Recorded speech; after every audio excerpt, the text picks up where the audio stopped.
회개에 합당한 열매 두 번째 시간입니다.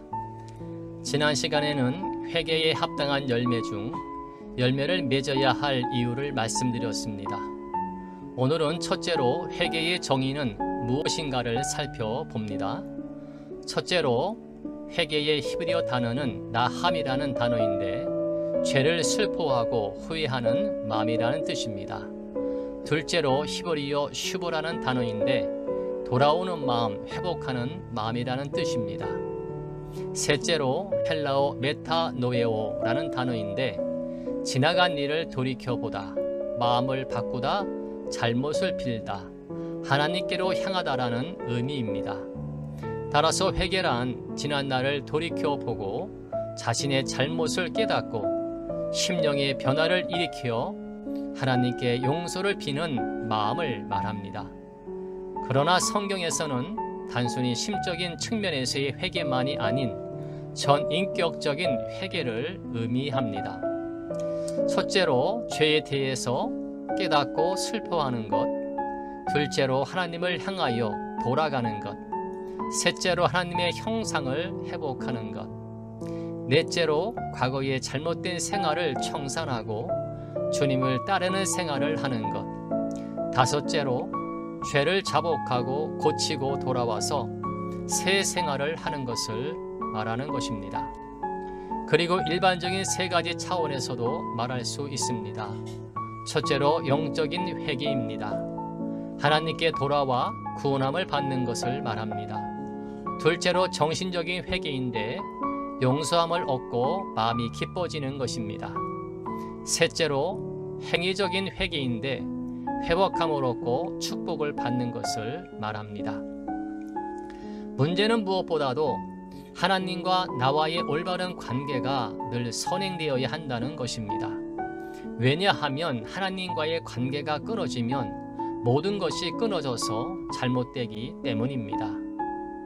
둘째로 회개는 왜 필요한 것인가를 살펴보겠습니다. 첫째로 죄의 사함을 얻기 위하여 회개해야 합니다. 둘째로 새롭게 되는 날을 바람으로 회개해야 합니다. 셋째로 천국이 가까웠기 때문에 회개해야 합니다. 넷째로 생명을 얻게 하는 것이므로 회개해야 합니다. 다섯째로 그리스도의 복음을 믿기 위하여 회개해야 합니다. 여섯째, 하나님께 영광을 돌리는 것이기 때문에 회개해야 합니다.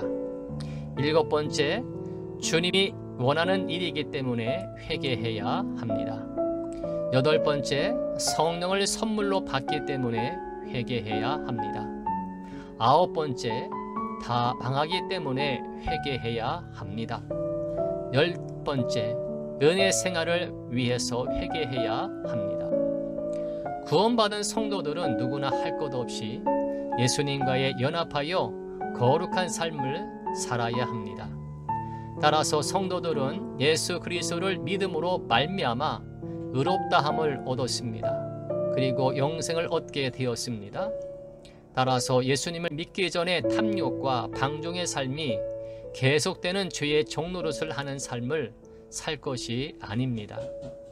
이제는 하나님의 은혜로 죄의 삶을 얻고 새 생명을 소유한 자처럼 거룩한 열매를 맺는 새 삶을 사는데 힘을 다해야 할 줄로 믿습니다. 셋째로 회개는 어떻게 이루어지는지 살펴봅니다. 첫째로 오직 성령으로 이루어집니다. 둘째로 하나님의 복음의 말씀을 들음으로 이루어집니다. 셋째로 하나님의 역사로 회개함을 주셔서 이루어집니다. 넷째로 시험과 환난과 징계를 통해서 이루어집니다.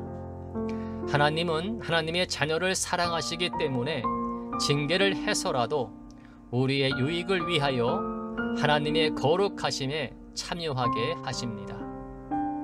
다음 시간에는 회개하지 않으면 어떻게 되는지, 회개를 방해하는 것들은 무엇인지, 회개에 합당한 열매란 무엇인지를 살펴보겠습니다.